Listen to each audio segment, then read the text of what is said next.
Hi, this is Nora Sherlock, my oral presentation to Mr. House. I'm talking about the topic of U.S. corporations taking their factories and businesses overseas to reduce their cost of manufacturing, therefore creating more profit and undoubtedly hurting the people over there more so than what they're doing,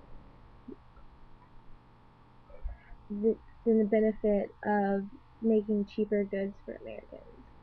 And particularly overseas,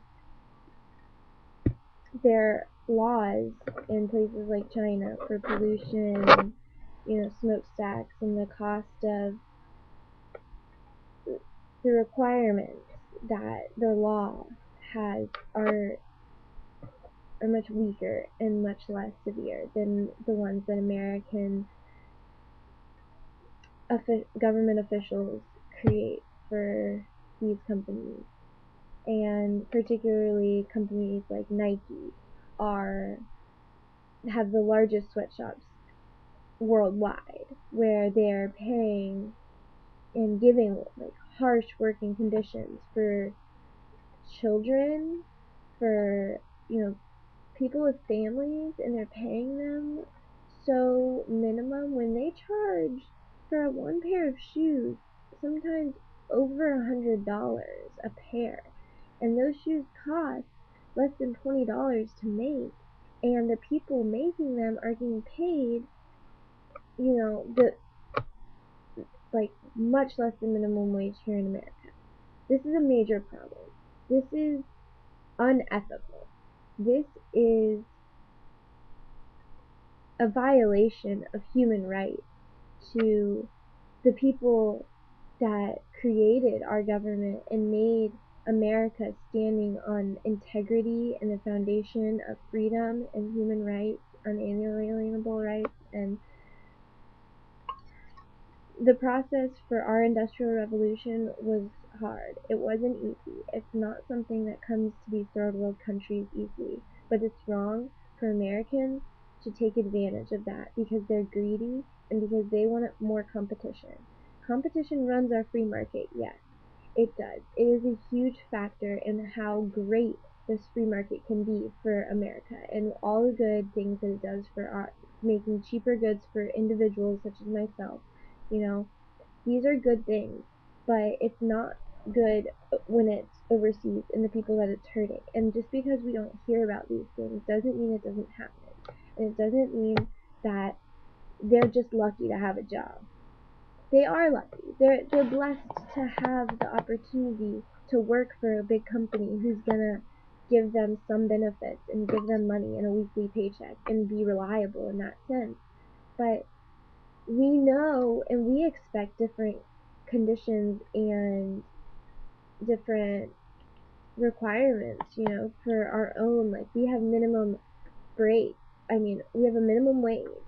We have required, regular breaks.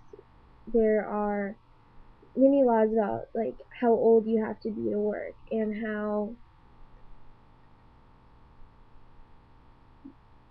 many hours you can work. These sort of things are important and need to be evaluated when companies go and do these things. And the tariffs and the cost of importing, these all make a huge difference on the effect of how many companies are going to do this and who's going to really take advantage of it. But the main problem is whether or not we're going to stand up for these third world countries that don't have voices because they're communist and they don't have the opportunities and the power that Americans do.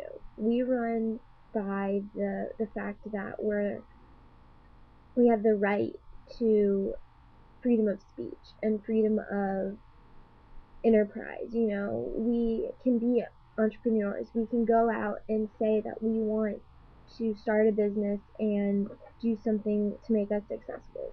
They don't always have that opportunity when a big company comes into a small town of a lot of poor people and just overcomes the place, gives everybody jobs.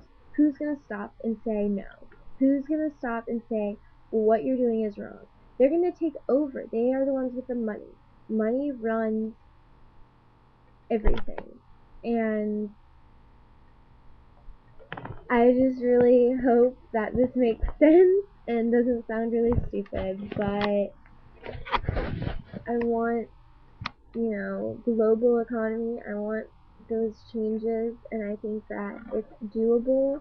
I understand that there's obstacles, and I understand that not everybody can make such a perfect world economy, but it is possible because we already are making global economic importing and exporting, and it works. It's for our benefit not to always have like everything made here, because we can only do so much. America is mostly a service sector.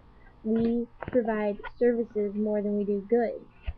We import so many different cars, and we like that because they manufacture different things that we enjoy, that we can't all have the same mindset. And it's good to embrace those other cultures and the other aspects of intelligence and manufacturing. We love our goods, but we want to provide services. Fine, but let's open our eyes to the goods that we still want to produce and want to do it in a different manner. Let's open our eyes to the people who are being affected by these decisions that we make. And that's what my research paper is about. So, happy oral presentation.